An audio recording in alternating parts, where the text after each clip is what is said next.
It is. Good evening. The meeting of, oh boy, now I'm all thrown. The meeting of the Committee on Student Achievement and School Innovation of the Board of School Directors will please come to order. Will the Secretary please call the roll? Director Ferguson. Present. Director Gokul Gandhi. Here. Director Leonard. Present. Director O'Halloran. Here. Chair Seamson. Present. That's 5 presents. We have a quorum. The Chair will now ask the Secretary to lead us in the Pledge of Allegiance. The Chair invites any members of the audience who wish to participate to do so and asks those that do not wish to participate to please remain silent during the pledge. I pledge allegiance to the flag of the United States of America and to the republic for which it stands, one nation, under God, indivisible, with liberty and justice for all.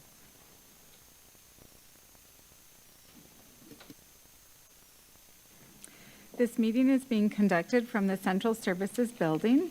This meeting is also being broadcast via live stream on the MPS website and on the MPS YouTube stream, the links to which may be found on the MPS website on the broadcast page. Before we begin tonight's meeting, we have a short announcement regarding interpretation services for the Spanish-speaking members of our audience.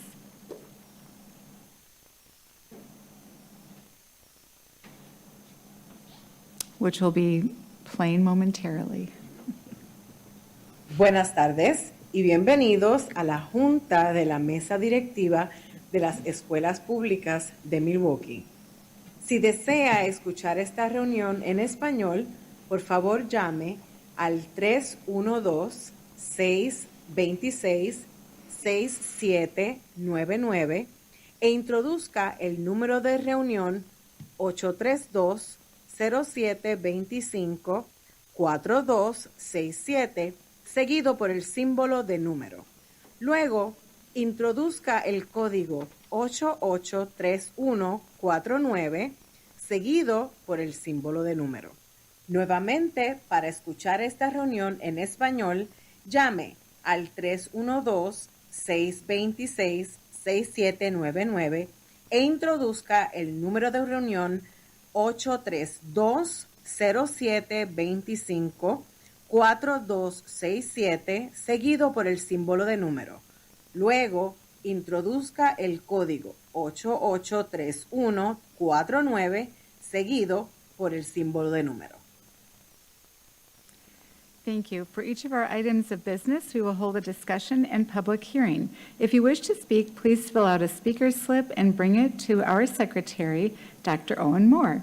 Virtual speakers are asked to remain on the platform until you are called upon.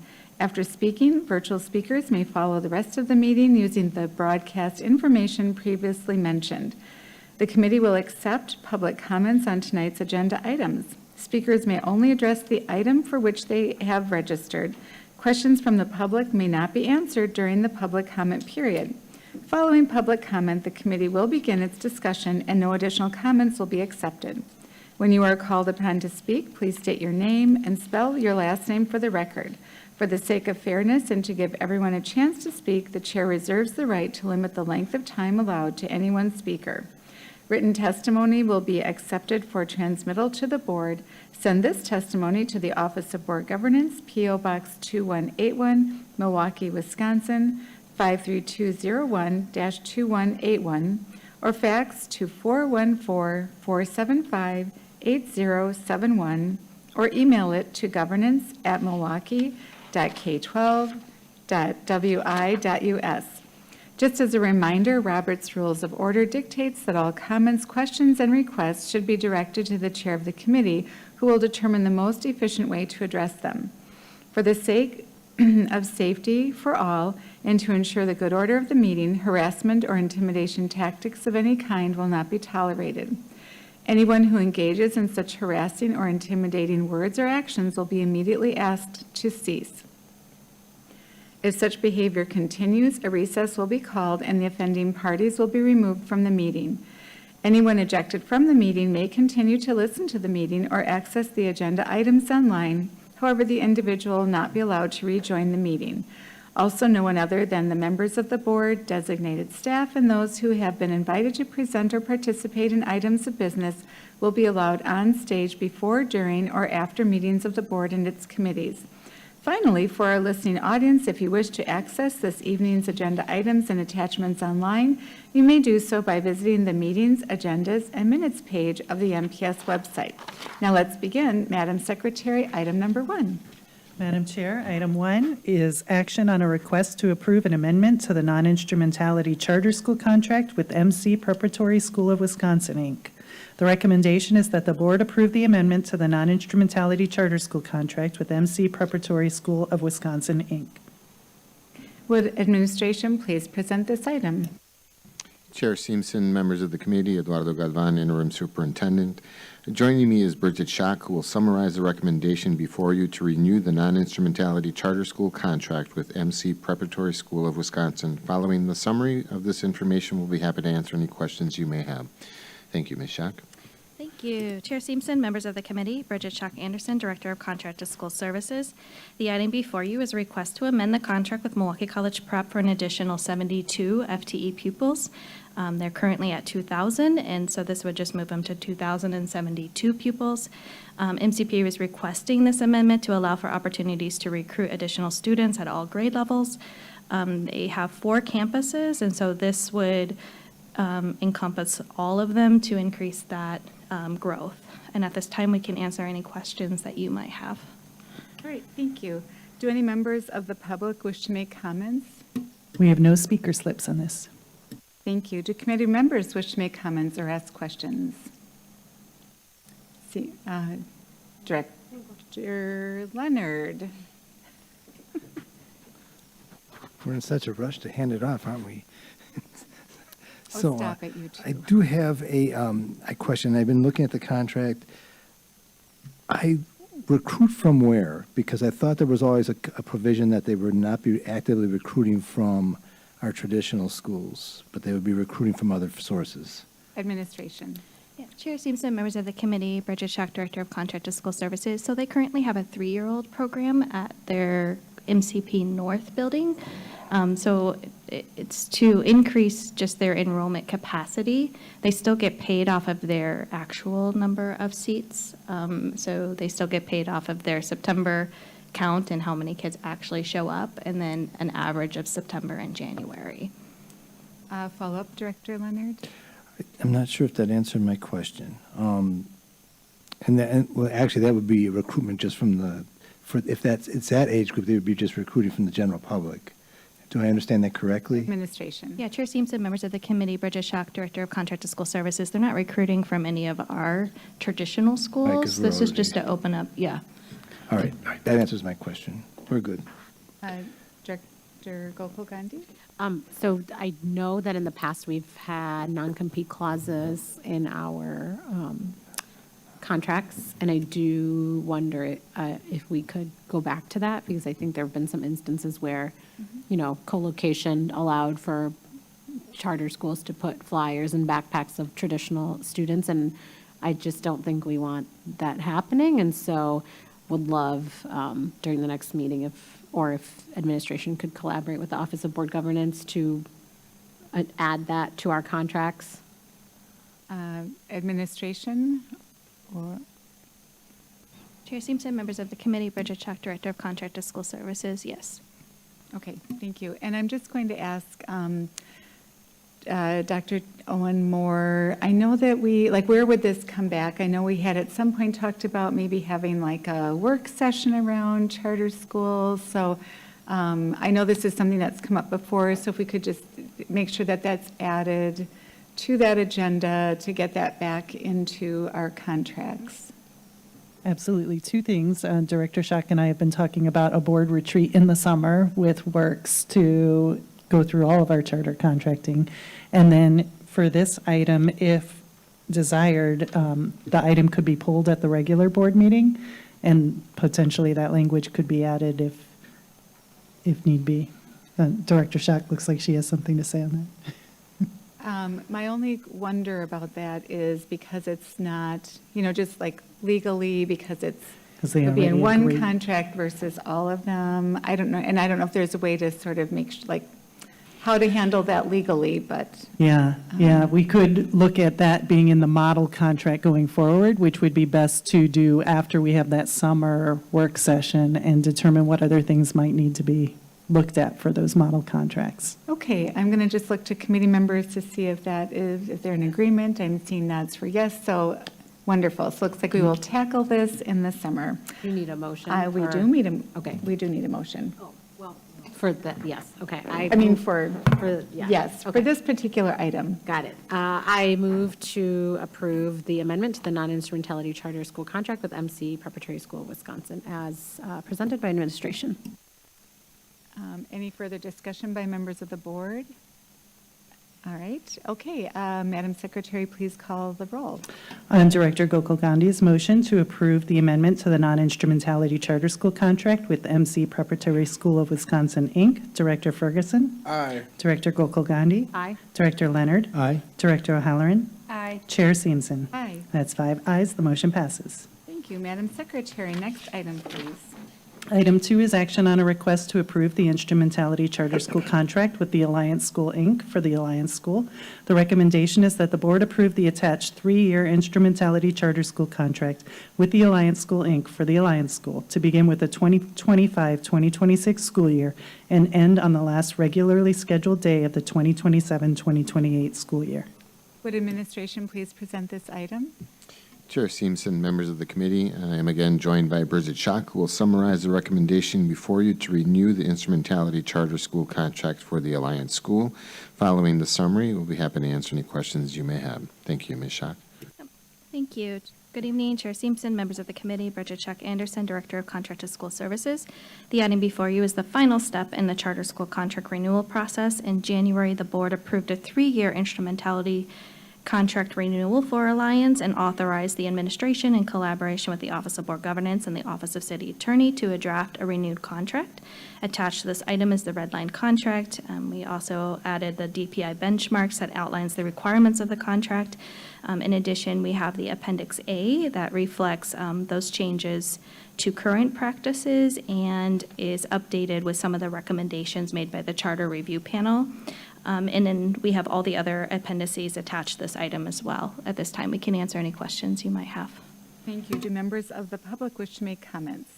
We do not have any speaker slips on this item. Do committee members wish to make comments or ask questions? All right. Director Gokul Gandhi. I move to approve the instrumentality charter contract with the Alliance School as recommended by administration. Any further discussion?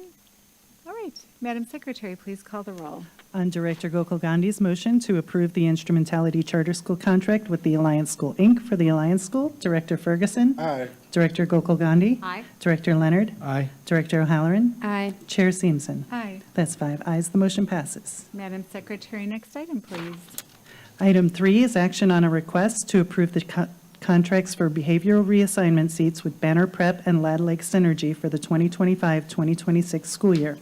The recommendation is that the board approve the attached contracts for behavioral reassignment seats with Banner Prep and Lad Lake Synergy for the 2025-2026 school year.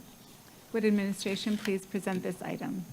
Chair Simpson, members of the committee, Eduardo Galvan, interim superintendent. Joining me once again is Bridget Schock, who will summarize the recommendation before you for a contract with Banner Prep and Lad Lake Synergy for their FY26 school year.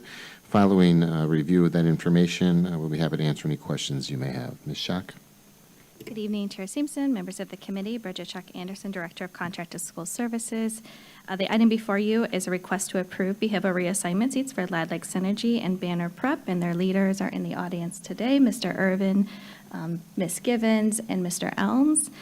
Behavioral reassignment schools provides a continuum of service for students who have been reassigned through a central services hearing process due to a behavioral offense.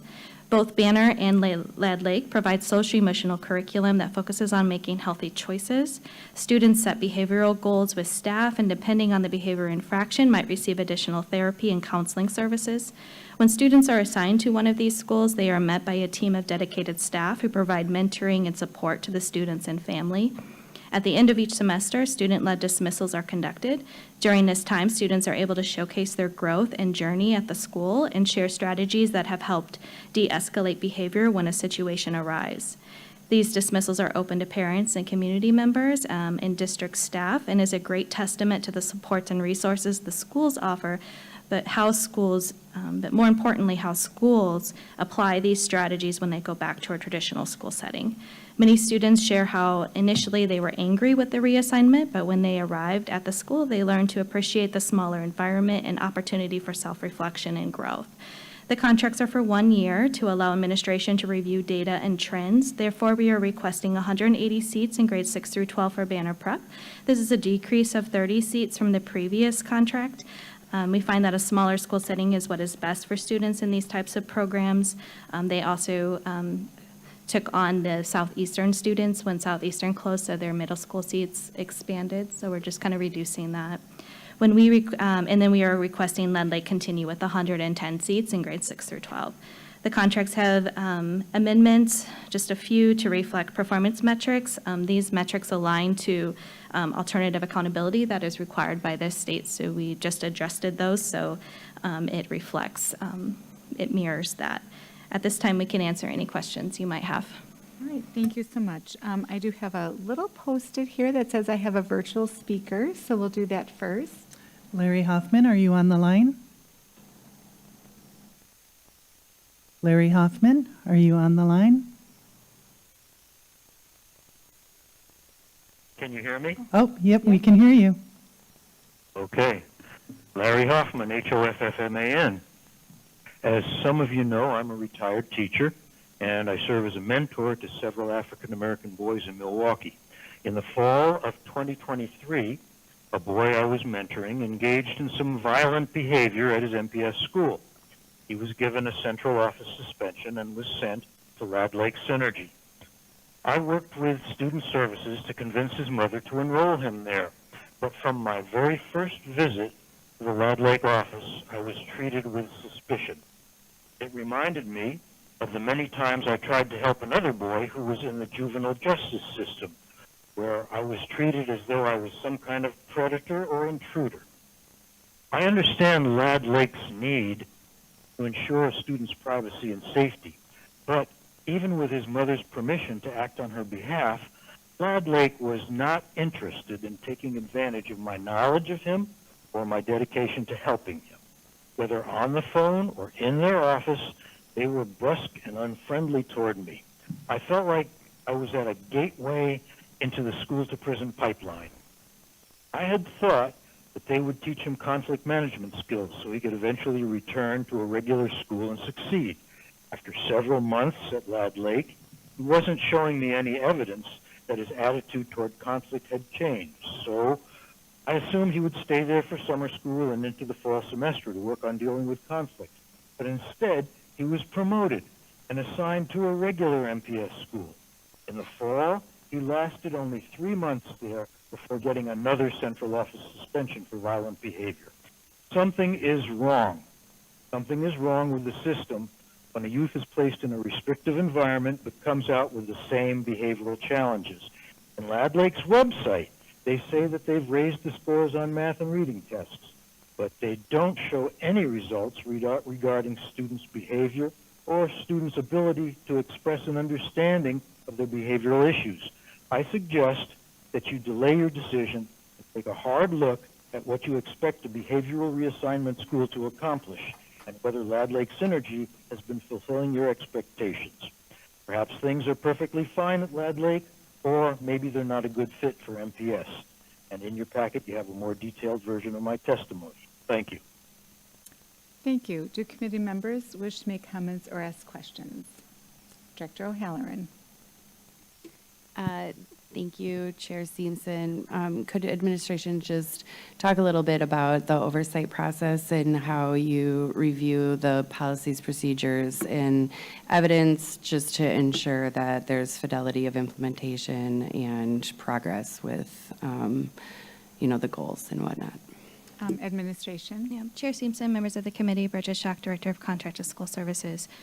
So we work in collaboration with for Student Services. So Student Services does the placement. They also do the dismissal. So students are supposed to be able to meet their goals prior to dismissal.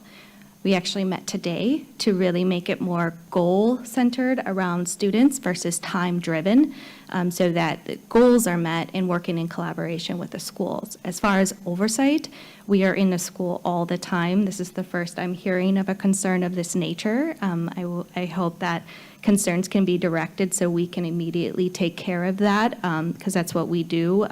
My department does.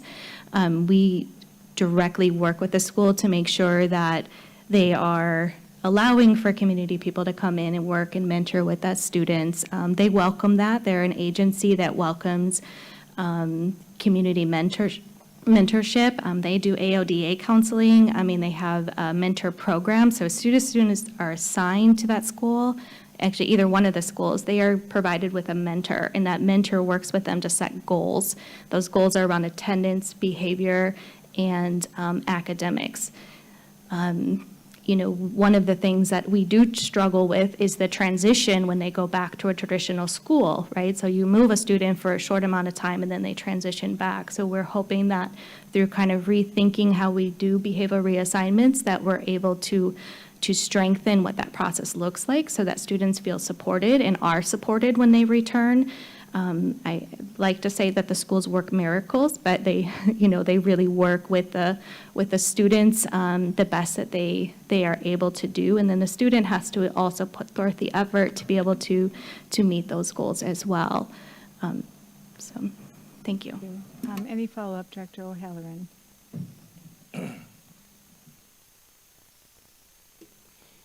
So, that was like one story, and you're talking about the review process, and just in general, like you're monitoring the evaluation process. Are there trends that you are noticing that would be a concern? Because even in all of the best circumstances, one story can come out, and so I'm not saying, I am not trying to paint any particular school with with a brush over one story, but I'm just trying to understand the high picture, like the high level picture.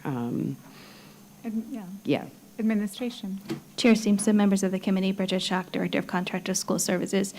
Partnership schools get our undivided attention. That's where we spend all of our time. We work with the schools, and we are out there every other week. We sit on their learning teams. We help them set up their school improvement goals.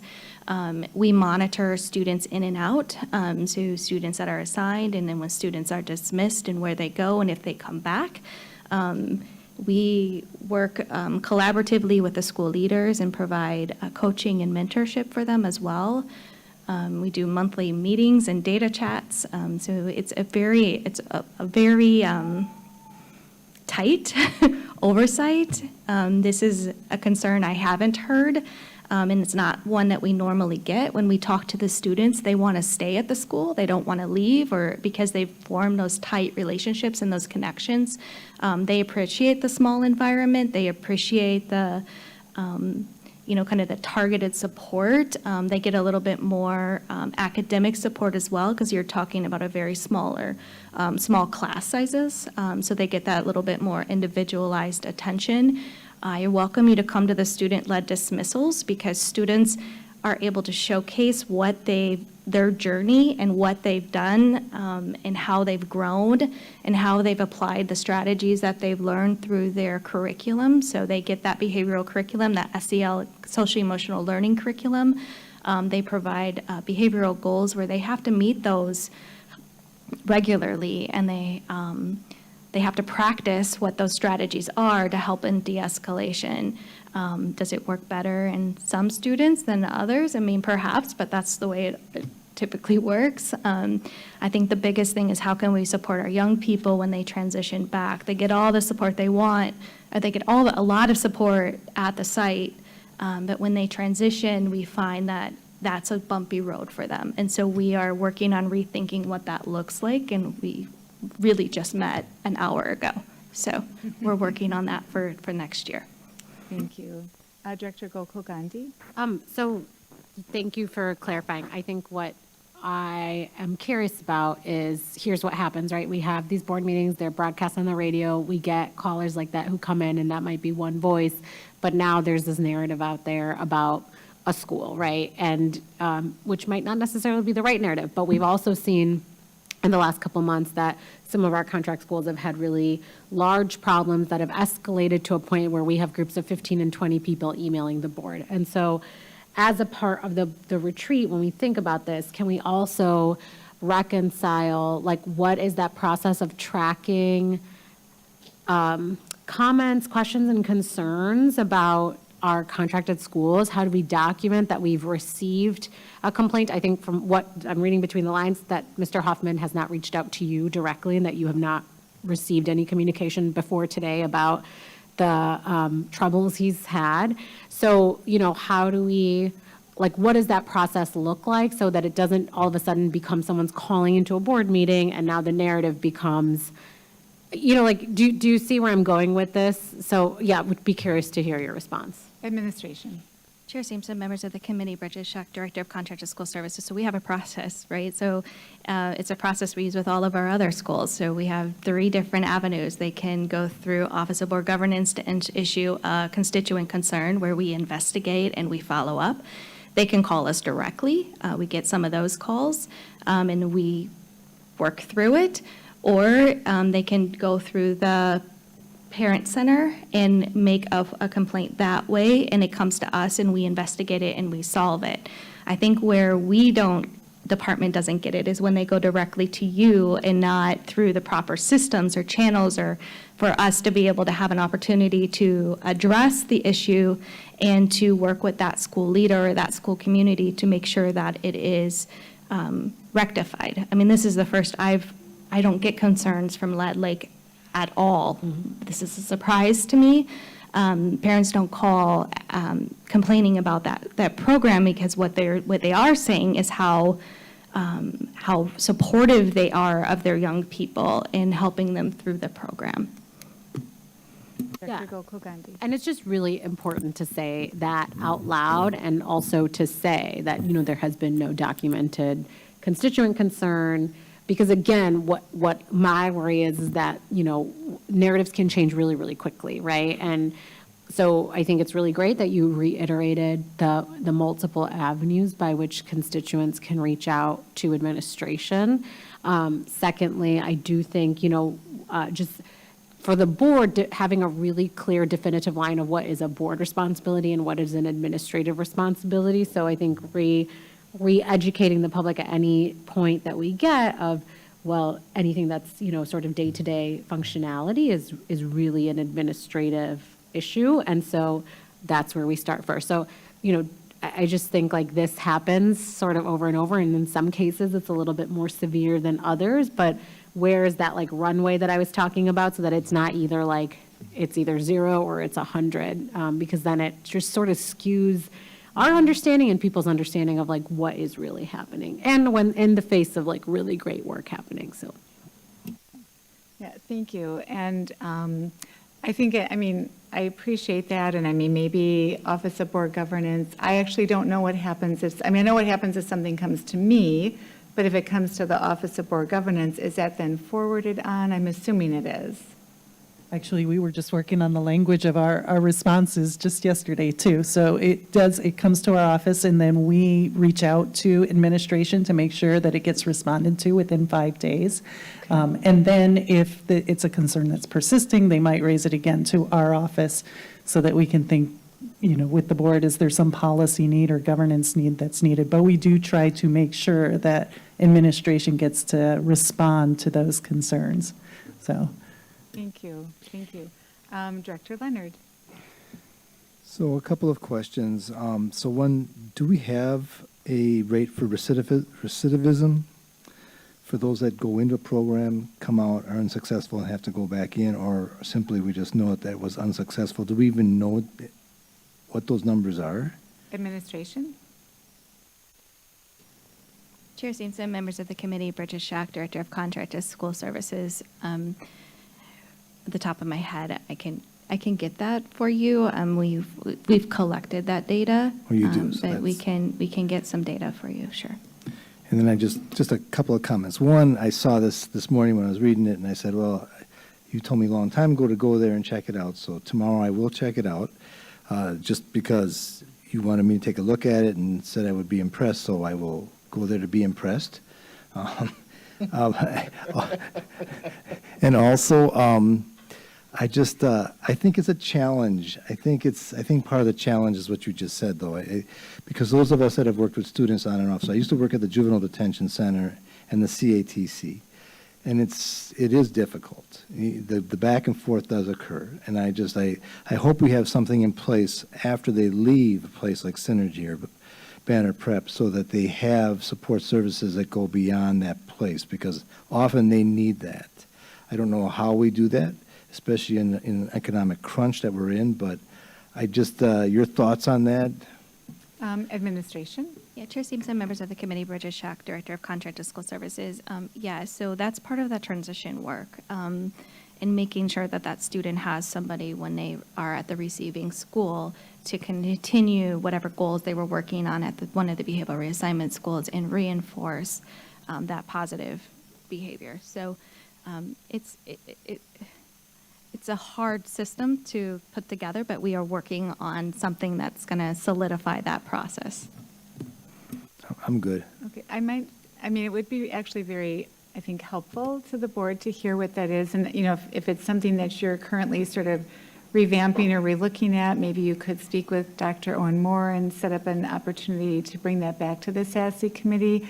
I think in general, like that, coupled with just sort of that whole reentry system that we have when a student is suspended from school and comes back, or when they're asked to leave the classroom and come back. I think that is something, I know we've discussed it here, but it might be something beneficial to just take a more thorough look at and just get some clarity around administration. Certainly. Just to move backwards just a little bit, so when those constituent concerns do go to the Office of Board Governance, they are forwarded to the administration. The administration then determines exactly, because sometimes it'll be about food, or sometimes it'll be about transportation, or it might be about any number of things. So then we assign that typically to a person who can answer that, and then, that gets responded to. In terms of the, readmission or accepting students back in, yes, that does happen. I will be honest, it does become challenging at times. We try to include, and not specific to any case, but just in the general sense of the term, especially if it's something a little bit more at a higher level, so to speak. We request oftentimes that a parent or a guardian or somebody accompany the individual child to discuss those things, right? Part of our larger problem is that, unfortunately, the number of incidents and things, the number of more aggressive acts and things has risen, right? So, this is that difficulty about, if a child does something, in a site that requires them to be moved to another site, that always is a challenge, right? Because, they're moving from a place that they were, so that's a trauma. But, there aren't choices sometimes when that has to happen, right? And then they go into a new setting, and, there's always that intake meeting, there's always that request, and again, not as an excuse, but as in a reality, sometimes with the large numbers that happens at, sometimes, again, with the lack of outside kind of supports, and I'm not referring to families or anything, I'm just saying, 10, 15 years ago, there was a number of different places you could go to get outside supports in the community for families and things, and a lot of that isn't available as much as it used to be. But again, those are things that we are examining about how do we, especially when they're transitioning from a setting where they have been, I think we touched on it a little bit with Surge and some of the things that we discussed in the previous meeting as ways to, one, do a better job of ensuring that our young people are taking advantage of those things, and that we're not sending them back before they're ready. Mm-hmm. But again, that also becomes a problem, because then, somebody else who could use that you know what I mean? It becomes less available, so. Thank you. Director Ferguson. Yes, thank you, Chair. I just wanted to say, one, I have a ton of respect for the behavior reassignment programs. I have a ton of experience with them as well, having run one and been a behavior therapist in all of them. And so the kids at these schools are some of the most difficult kids at MPS to work with. And I have personally seen with my own eyes, the staff in a lot of these schools are some of the most patient, saintly people that I have ever met, because they're literally dealing with the kids that none of the other schools want to deal with. One thing that I asked when running a behavior reassignment school, because I would see kids that in those programs, they tend to do better. Behaviorally, academically, just all around, they tended to do better. And I just wanted to know what, and now that I'm a board member, right, I get to ask the question that I didn't get to ask all of those years ago. If they're doing better in that program, why is there such a push or demand to reintegrate them back into the traditional schools? And I ask that question for this reason, because Director Leonard asked about recidivism. One of the things that I would see is a student would do well in our program and then get shipped off back to a traditional school, and within a month, they're right back here again, and we have to start over from square one. And some of the students never wanted to leave the program in the first place.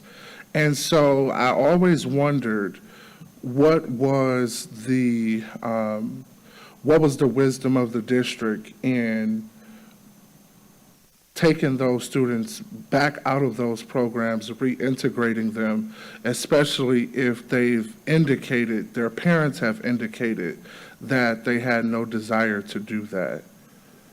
Administration.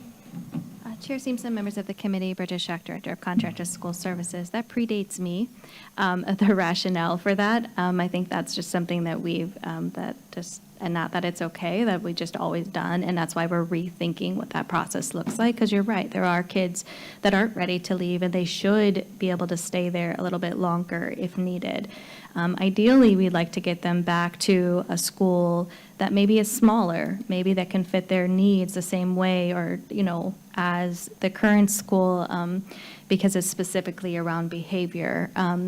However, there are other schools that can offer extracurricular activities or clubs that these schools can't necessarily offer given the nature of the type of program that they are. So there's been some talk about what that might look like in the future, so that we can, just make it by a case-by-case basis on what the student particularly needs.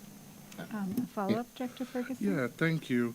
I would love to, Bridget, we have several schools together already, but I absolutely have a special place in my heart for these programs.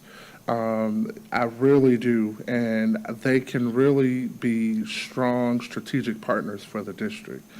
My final question is, are there only 2 behavior reassignment schools partnered with the district at this time? Administration. Yeah, Chair Simpson, members of the committee, Bridget Schack, Director of Contract to School Services, you're correct. We only have 2. We had 3 that closed in June, and so we are down to 2. Gotcha. And, Seats have stayed the same, though, the number of seats. And again, part of that, to your question, again, is also there aren't as many of those seats available, as many of those organizations available, simply because you're right. I mean, it takes a special person to work in that. I mean, again, going back even 4 or 5 years ago, we had a number of more options, but again, as those have become less available, and going back again to that question about why can't they stay, again, some of that has to do with the fact that, unfortunately, the number of students that could benefit from that continues to grow. And so the longer, although it might be the best thing in the world for me to be in that space, if Director Gokagani needs that space as well, and Director O'Halloran needs that space as well, there's that unfortunate balance of making sure. That's the hard part, yes. Director Ferguson. I definitely get it. And ultimately, it's the best interest of the district for all of our students to be positioned to be successful. So I do look forward to working with you, Bridget, to see what we can do to strengthen these programs even the more. Thank you. I'm just throwing this out there, just wondering how these work with the Success Center, just playing on the different strengths of those two programs. Is there, how that's kind of determined, I guess, might be something to consider also. And I don't know if you have anything to say that I'm. Chair Simpson, members of the committee, Bridget Schock, Director of Contract to School Services. So I'm lucky because I get the Success Center as well. So some of the systems that we put in place for transition, those transition services require staff to be in the buildings to really work with students, and we're talking about a small number of students, but I think the processes that they do will work with our students, and that's definitely in our kind of redesigning and rethinking what they look like for our young people. Thank you. Director Gokul-Gandhi. And I would just like to remind everyone that what you're hearing today, the elimination of a social safety net, the reduction in services, the absence of, not the absence of people who can do the work, but the absence of funds, is a direct attack on what people need to thrive. And the state legislature, again, is sitting on $7 billion worth of our tax money that could be reinvested in our communities to help our kids. And so I just want to remind you that there is a clear and present enemy out there, and we all have to band together and be organized and working in the same direction and united in our message to get what is necessary for our children. Thank you so much for raising that. Is there any further discussion by Director O'Halloran? I would just like to move approval of the administration's recommendation. And I wanted to say thank you to Mr. Hoffman for raising concerns. We have noted them. We have discussed them. We will continue to monitor the situation and try to prevent that from happening in the future. And I want to thank you to both Banner Prep and Lad Lake for the work that you do. And thank you for being here tonight. And with that, I would move approval of the item. Thank you so much, Madam. Any further discussion? Seeing none, Madam Secretary, please call the roll. On Director O'Halloran's motion to approve the contracts for behavioral reassignment seats with Banner Prep and Lad Lake Synergy for the 2025-2026 school year, Director Ferguson. Aye. Director Gokul-Gandhi. Aye. Director Leonard. Aye. Director O'Halloran. Aye. Chair Simpson. Aye. That's 5 ayes. The motion passes. Thank you, Madam Secretary. Next item, please. Item 4 is action on a request to approve an agreement with Milwaukee Area Technical College for at-risk students. The recommendation is that the board approve the attached agreement with Milwaukee Area Technical College for at-risk students as defined in Wisconsin statutes, section 118.15 for the 2025-2026 school year. Would administration please present this item? Chair Simpson, members of the committee, Eduardo Galvan, interim superintendent, we are asking your approval on the agreement with Milwaukee Area Technical College, MATC, for at-risk students. I have with me Ms. Bridget Schock to provide a summary and then to answer questions that you may have. Thank you, Ms. Schock. Chair Simpson, members of the committee, Bridget Schock, Director of Contract to School Services. The item before you is a request to approve the one-year agreement with MATC Emerging Scholars Program. We've partnered with MATC for 25 years to offer a full-day program for students who are at risk of not graduating high school, as defined and outlined in the state statute.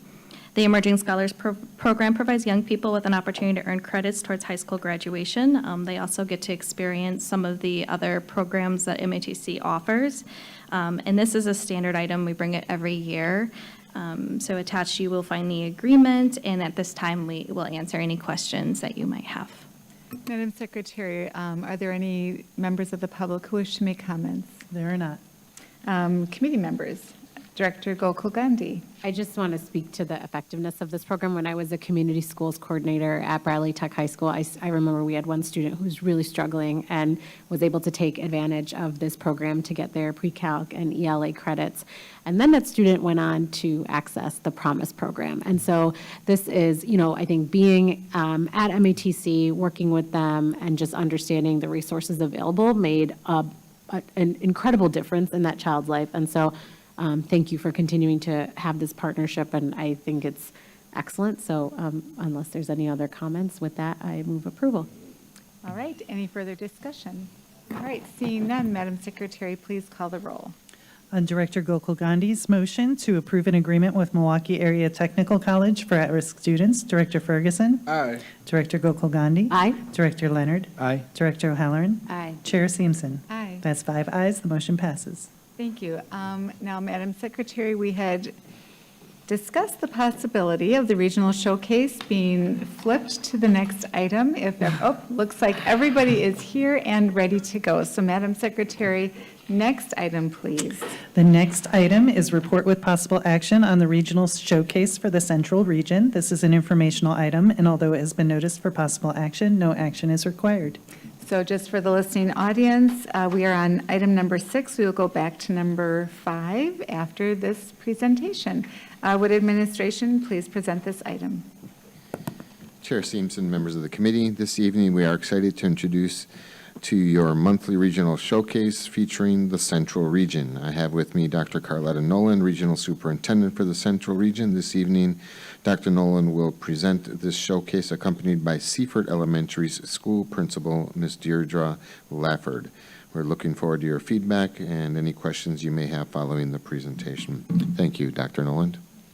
Good evening, Chair Simpson, members of the committee, and audience. I am Dr. Carletta Nolan, the proud Regional Superintendent of the Central Region. I always look forward to the opportunity to share great things that are happening in the Central Region, or the Premier Region, as we like to call it, and I thank you for this opportunity. In the Central Region, we are a solid and talented team where we take our shared leadership approach. I'd like to acknowledge my team member, Dr. Jeremiah Holliday, Central Region's Instructional Leadership Director. I'm also joined here by Ms. Deirdre Lafford, Principal of Seaford Elementary School. And although we're highlighting Seaford Elementary this evening, I'd like to also acknowledge that we have 27 other school leaders, students, and staff who make us, MPS and Central Region, proud. As always, our work is grounded in the district's priority for success and is evident as we strive to achieve these priorities and work towards increasing student academic performance. We also work to build strong communities inside and outside of our schools. In the Central Region, we make up 28 schools. Within our portfolio of schools, we have community schools, academic specialty schools, including Montessori, environmental, early childhood, the language immersions, IB, and also an African American immersion arts school. We have other K-5, K-8s, and middle schools have unique, exciting programs for all learners and learning styles. As parents make their choice for a stellar school, as always, I always say I hope they consider the schools in our Central Region. Our Central Region is made up of 7,641 students in our 28 schools, where 6.5% are English language learners, 23.3% students with disabilities, and 88.1% of our students are economically disadvantaged. I'm happy to report that our attendance continues to steadily increase and has done so over the past 3 years. We have risen our attendance from 82.2% to 85.7% to date, at the date of the printing of this PowerPoint. At our Our suspension rates have significantly decreased from 14.7% in 22-23 to 6.7% currently. We attribute our increase in attendance to our targeted check-in, check-out systems, building strong communities, relationships within our communities, involving students in Second Step, our PBIS programs. We have mentoring and our engaging learning environments. This can also showcase the fact that our suspensions have decreased because we have done so by targeting the relationships that we have, building strong relationships, and making sure that we have programs within our schools to support students remaining in school. Our emphasis in the Central Region has been on strong literacy instruction. We're starting to see our efforts pay off, and we're really excited about that. We have increased percentage of students from winter to winter who have, we've reduced the percentage of students from winter to winter who were performing significantly below reading from 57.4% to 38%. And this is a 19.4% change. There was also notable improvement in the percentage of students meeting or exceeding targets, with the combined percentage of students at or above rising from 9.6% to 14.4%. In mathematics, the percentage of students performing significantly below target decreased slightly from 43.9% to 39.7%, indicating a slight improvement. And we know that with our recent adoption, we're starting to see in our schools that there's more emphasis on strong mathematics instruction as well. This slide depicts our vision for literacy, which is how we attribute the growth that we've seen over this past year. As I stated before, we've worked really hard at focusing our efforts on the science of reading by setting the conditions for strong literacy instruction as outlined in our LETRS training, and by using the universal literacy instruction rubrics. Each cycle of our improvement plan has been grounded in professional development and coaching for teachers and leaders. We just started the third cycle this week, and we're focusing in on rigor within whole and small group instruction and progress monitoring the effectiveness of whole and small group instruction. We also emphasize the conditions and teacher actions to implement during our small differentiated group instruction by focusing in on four main elements. What is the explicit teaching point, student practice of skills, applying and utilizing decodable text, and then, of course, progress monitoring. We believe that we will continue to see growth, and we're excited to see what's going to happen in cycle 3. We're hoping to continue the momentum. Right now, I'd like to turn it over to Ms. Deirdre Laffert, the proud principal of Seaford Elementary School, and a grade 5 student, Mr. Navari Coleman, who has joined us tonight to share with you his experiences at Seaford Elementary School. Good evening, Director. Good evening, Director Simpson and members of the committee. My name is Deirdre Laffert, and I am the proud principal of Seaford Elementary School. This slide shows the demographics of Seaford Elementary. Our student enrollment is 201 students, with 18.4% students with disabilities and 85.1% students that are economically disadvantaged. Our racial demographics include Black and African American students, 90.5%, Hispanic students, 3.5%, multiple, 3.0%, white, 1.5%, American Indian or Alaskan Native, 0.5%, Asian, 0.5%, and Native Hawaiian or other Pacific Islander, 0.5%. At Seaford, we aim to be a premier elementary school, just like the Central Region. And we also aim to create an equitable learning environment that's child-centered. It supports academic achievement, embraces diversity through high-quality teaching that leads to proficiency and preparation for all students. At Seaford, we value respect, two ways between teachers and students and all staff. We value compassion, not only feeling what someone else is feeling, but wanting to help them. We value community.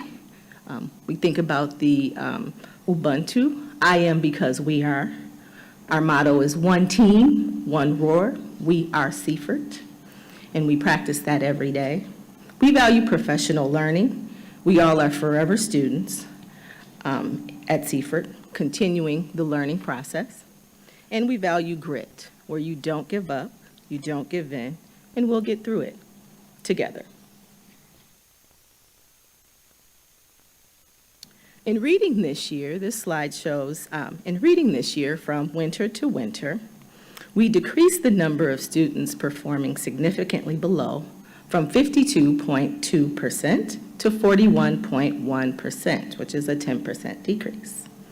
In math, not only did we decrease the number of students from fall to winter performing significantly below by 7.4%, but we increased the number of proficient students by 2.1. So we are on our way. This slide is a visual representation of our school improvement plan. On the instruction side, our evidence-based instructional strategy is science-based literacy instruction. Our teachers are fully engaged in letters training together and supporting each other in completing those tasks, such as creating and developing personalized reading plans, small group instruction, and creating a strong instructional design to meet students where they are. The instructional lever is in explicit instruction, where we use board-adopted materials. We are laser focused on the standards, and we are planning minds-on activities that give students time for productive struggle and student discourse. The practices include small group instruction, where there's differentiation and intervention, as well as strategies for student engagement. We want to make sure that students are engaged in the learning and not just sitting and getting. On the culture and climate side, our evidence-based instructional strategy is a social-emotional learning. This shows up as regulation, where students know what to expect during the day, through learning intentions and success criteria, and making sure that they know what the schedule is for the day, as well as welcoming students every day by using their name, giving them eye contact, smile, and a high five, handshake, or hug is what we ask if they'd like through touch. The pathway to social-emotional learning, our pathway is also social-emotional learning, and that looks like restorative work with support staff as needed and tone setting throughout the day, in the full community, and in the classroom. The component we use are relationships and communities through morning meeting that keeps the line of communication open, celebrations in the classroom and beyond, and monthly assemblies where we talk about and celebrate citizenship and attendance. These are our points of pride. Our star reading performance has a 53% increase in the number of students proficient or above from winter to winter. The goal is always to go green. We always want the goal to be proficiency, and we want to widen that path to proficiency and close the gap of those performing significantly below. Winter to winter, we've improved, and we're hoping for more this spring in this testing season. Our overall goal is a 25% improvement, so that in 3 years, we'll meet the 65% proficiency goal. Improved climate and culture, our staff attendance is up. We operate as a team with our One Tiger, One Roar motto, and also we tell students often, if you miss school, you miss out. But we also add that we miss you too. So we want them to be there every day, on time. We couldn't do this alone, though. We do this through lots of partnerships that we have begun to develop with City Year Milwaukee, Forward Scholars, Project Lead the Way, J Academy, the Cream City Links, Just Us in Books, the SOAR Employee Relations Group at Fiserv, which is just 1.5 miles away, have all been involved in our school this school year to help support that academic achievement. We want to create a place where kids want to be, and those partnerships that we've formed and continue to maintain help us to do that. We focus on literacy and believe all kids should be proficient readers by the end of 3rd grade. Looking ahead, this slide talks about how we plan to continue this work through collaborative actions, with our making sure that we are operating as a team, making sure our grade levels are operating cohesively. We want to sustain the partnerships to maximize student learning. We want to provide additional academic and social emotional learning support and continue to provide resources to our families to support student learning. We're going to do that through professional learning, shared leadership, and broad student experiences, continuing our connections to the community, whether they come to us or we go to them. Now I'd like to introduce to you a 5th grade student I have with me. His name is Navari Coleman, and he'll talk about some of his experiences at Seaford and why he loves coming to Seaford.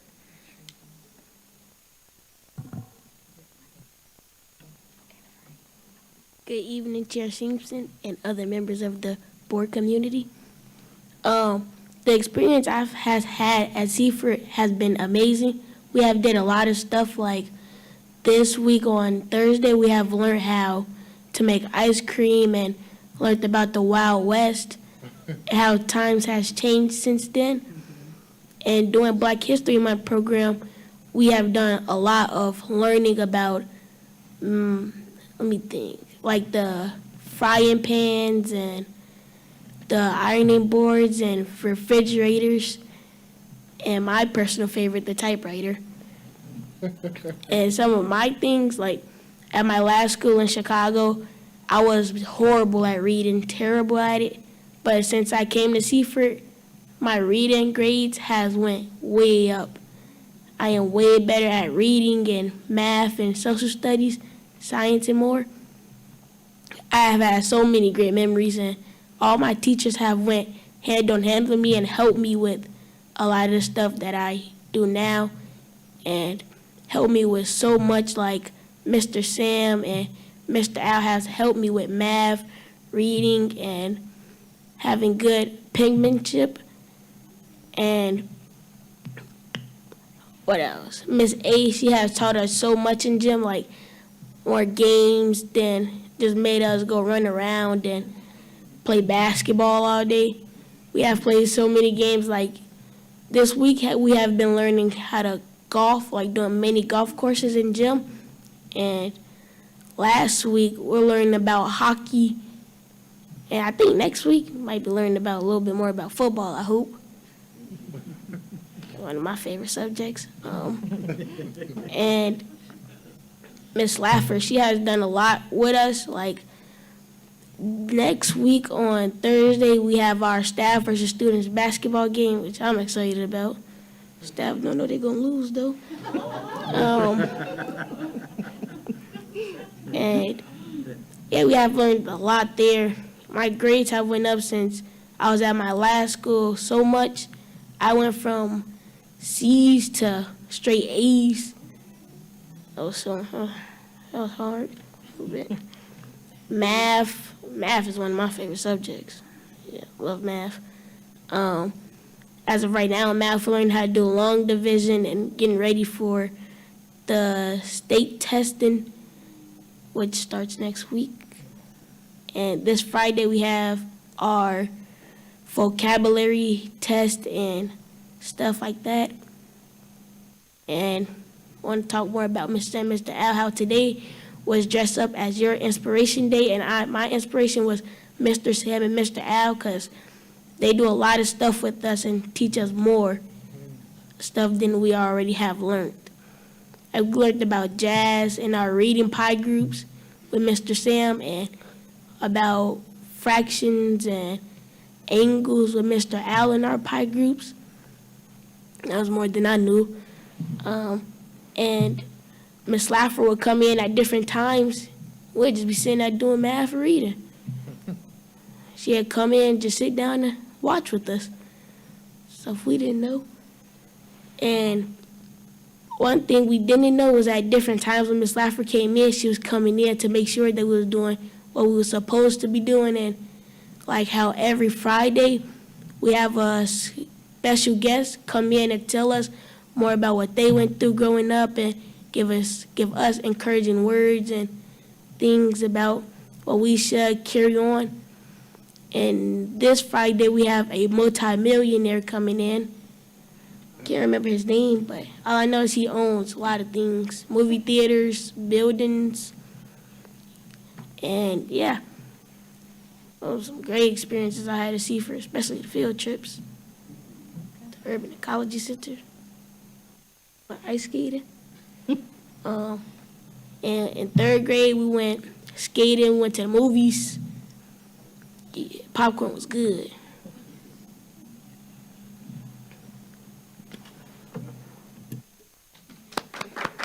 Thank you so much. Chair Simpson and members of the committee, that concludes the showcase for the Central Region. I love popcorn too. We stand ready to answer any questions that you may have. Thank you. And thank you, Mr. Coleman, for sharing so much about your school and your day and your experience at your school. It really means a lot that you came here tonight to speak with us. Yes. I do have one speaker slip, so we'll go to that first. Mr. Quentin Claiborne, if you could come forward.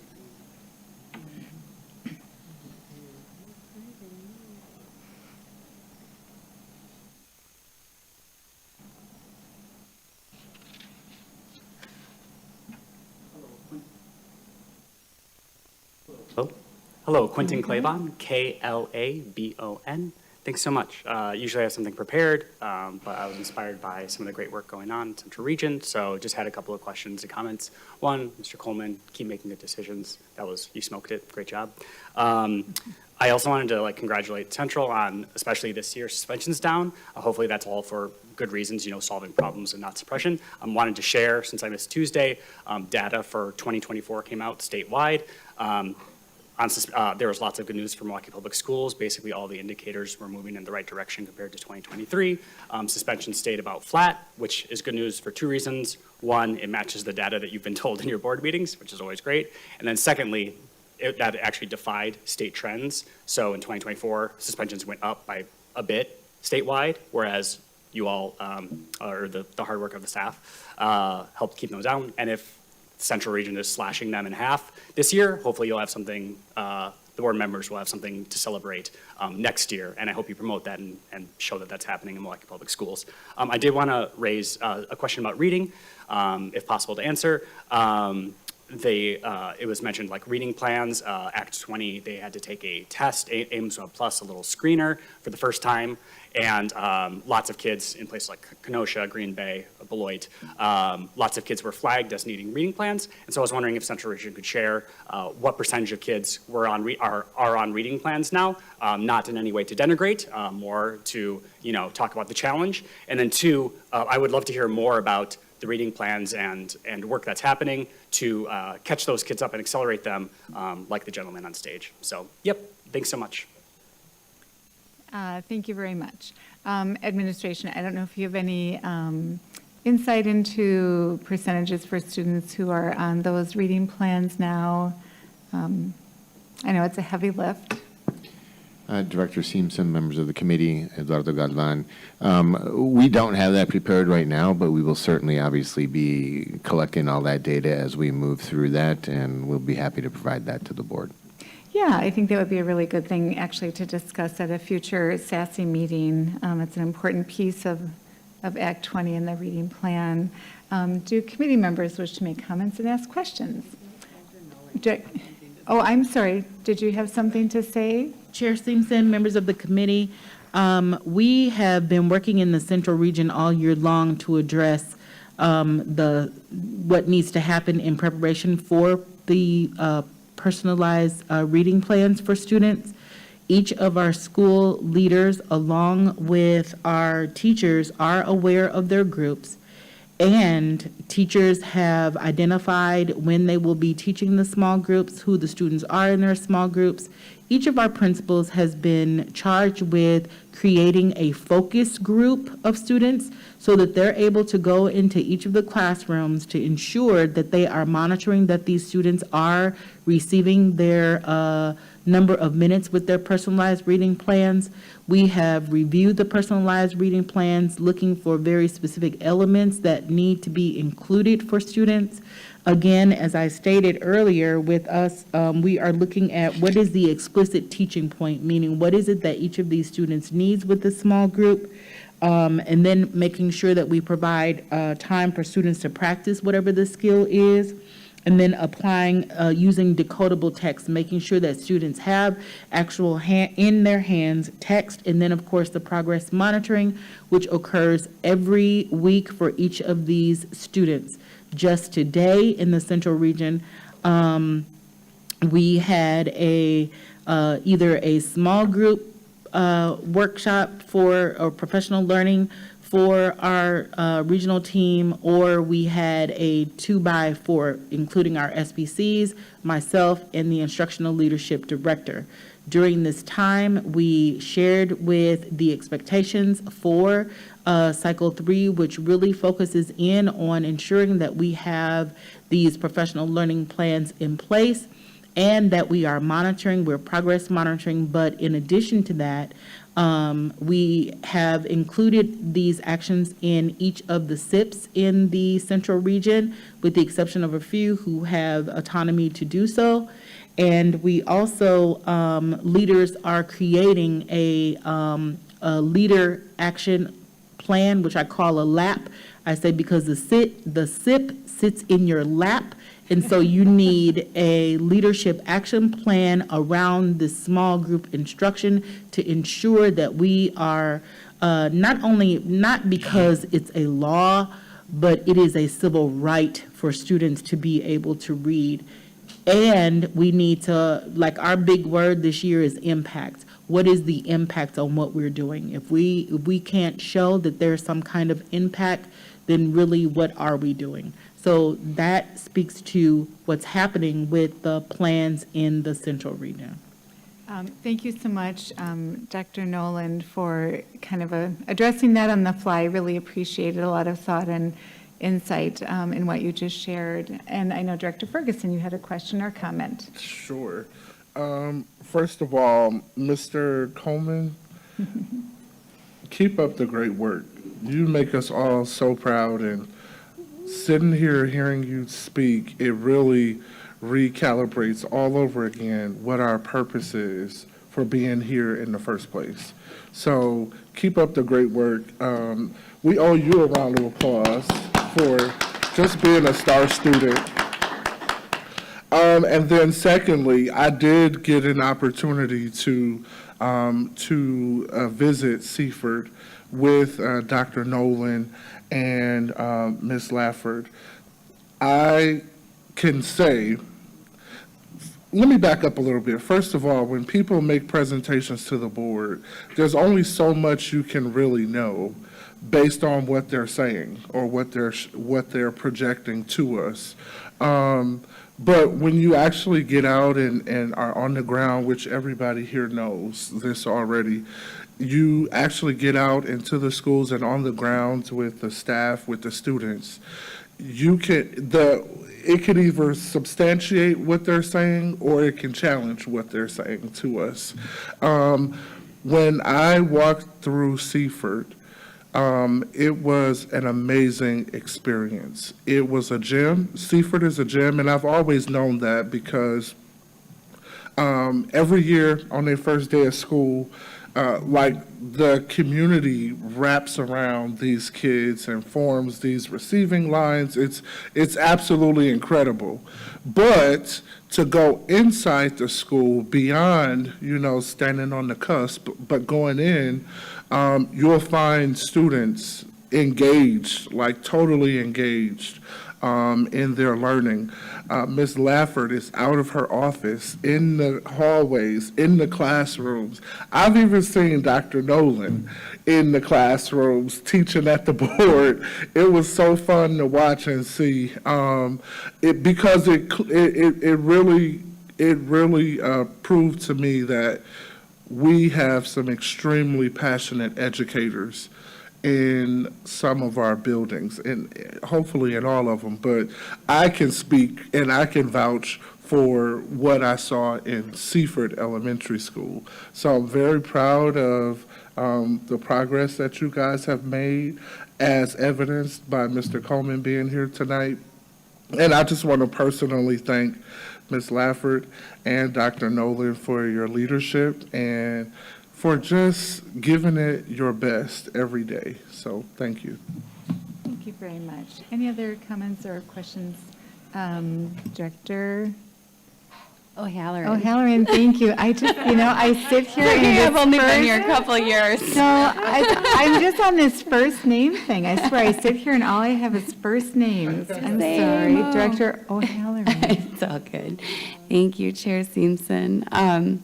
So I actually just have a question for Mr. Coleman. So as a parent, oftentimes I ask my kids, like, hey, what'd you learn today? But you already told us what you learned today. And sometimes my kids, they struggle to come up with what they learned today. But so I hear that you learned about how to make ice cream. So did you actually make the ice cream? If so, did you taste it? And if so, was it really good? Yes, we made it.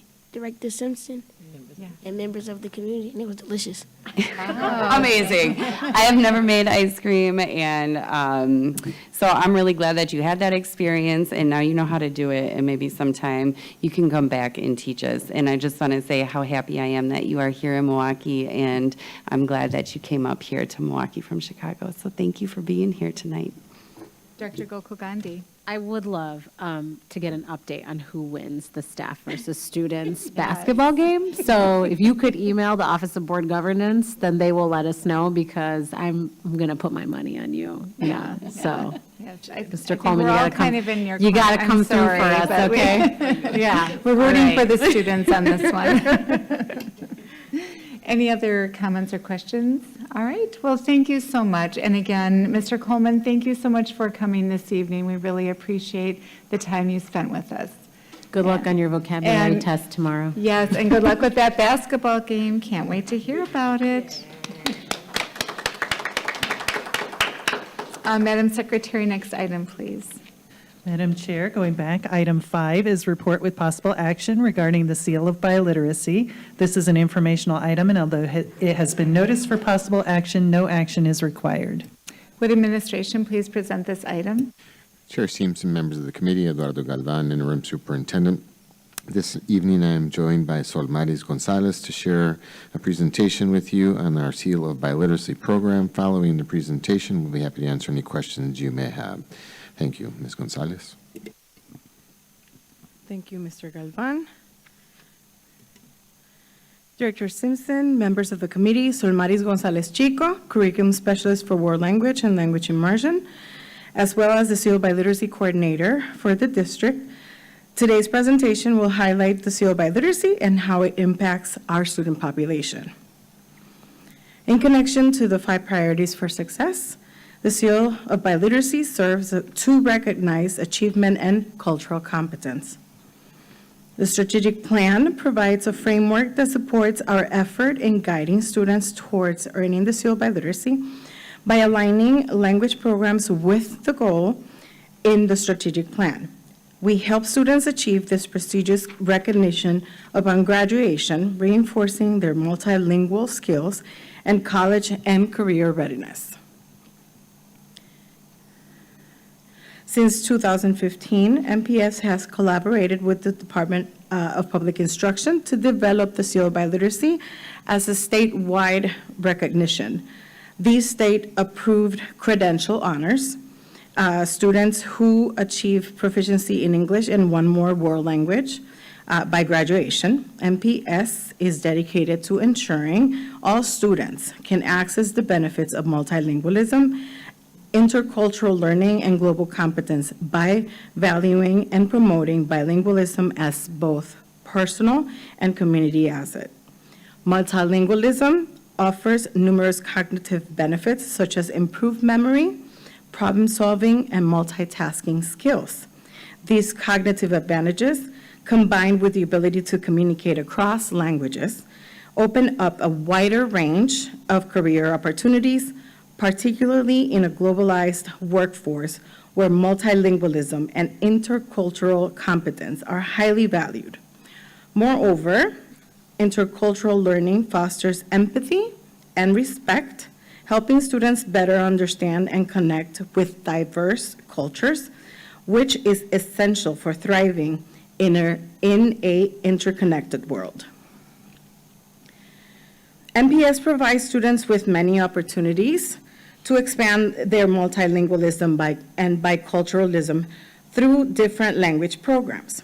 The bilingual dual language program prepares students to become literate in English and Spanish through the use of Teaching for Biliteracy framework, which promotes and facilitates the development of two languages and the many cultures that stem from Spanish-speaking countries. The English as a Second Language program promotes multilingualism by using strategies that help students communicate to learn and also convey personal needs and wants, affirm their own identities, and form and maintain relationships.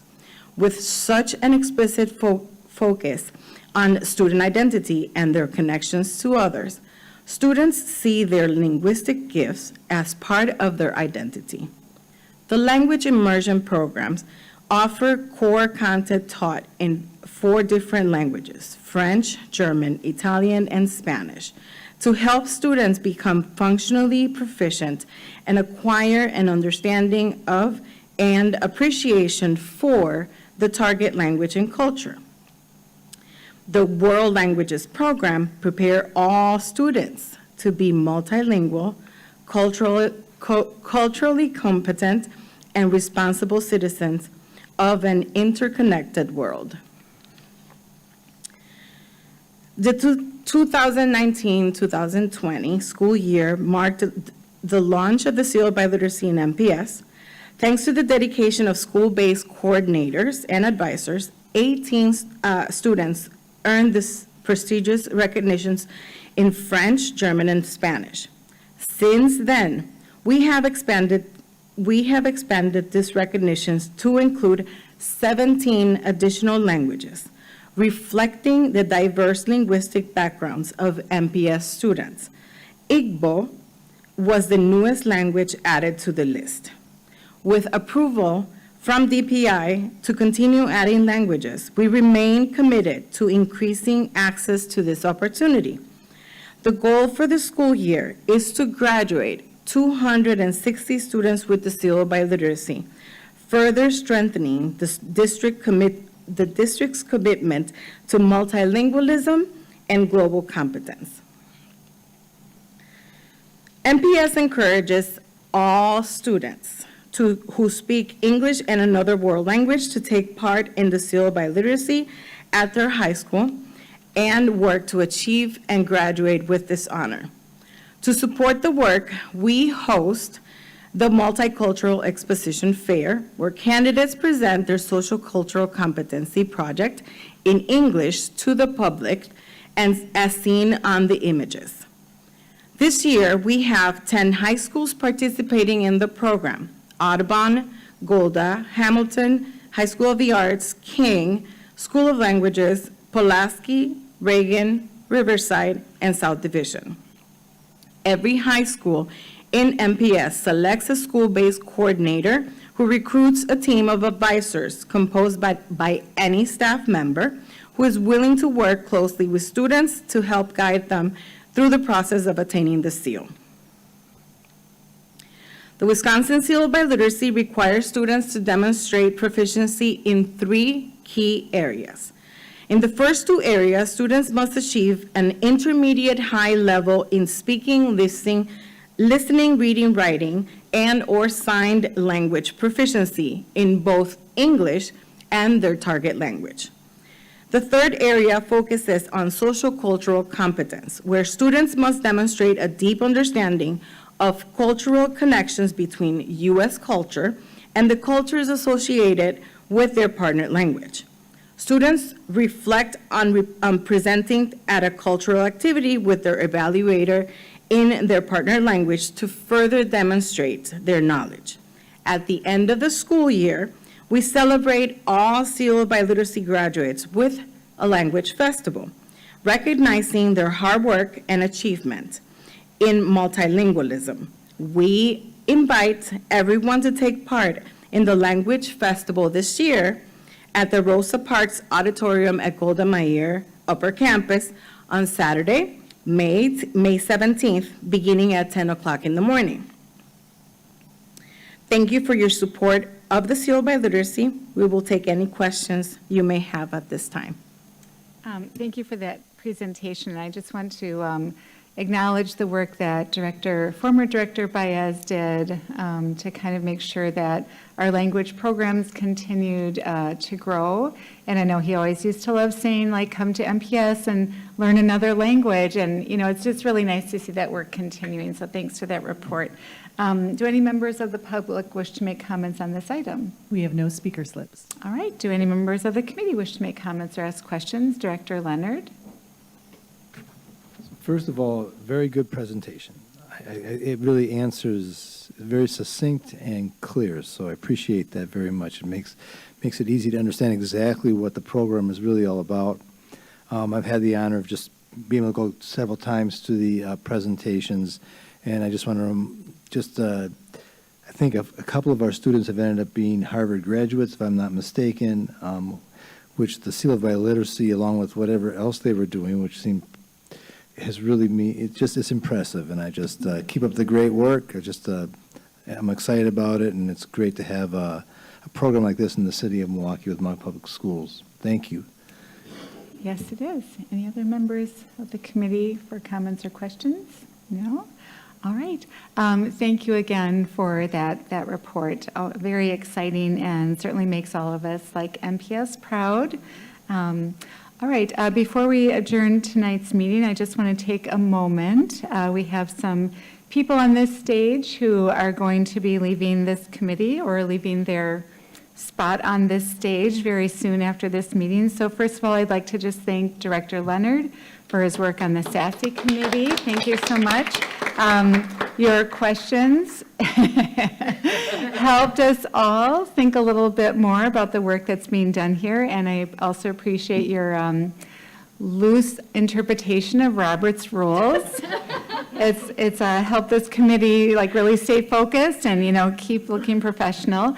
I'm Director Gokul Gandhi. I don't want to cry, so I'm not going to look at you. Oh, see, I knew that was going to happen. Oh, my goodness. Okay. You have helped us to dig deeper and look at this committee's work that we do with a higher level of integrity and intensity, which I appreciate and value. You will be missed, and you've helped us this work become stronger. And Mr. Galvan, this is the last committee meeting that you will be officially hosting for us, so yes. And really, truly, I know we all appreciate the work that you've done in overseeing these committees and the work of the district. With your background and knowledge, you have helped us all move forward in a meaningful way during this time of transition, and we are very, very grateful. So thank you very much. All right, so with that, there are no other agenda items. I'm just going to verify that with our board clerk. There are no more agenda items. Wonderful. There being no further business before this committee, our meeting is adjourned. Thank you, everybody.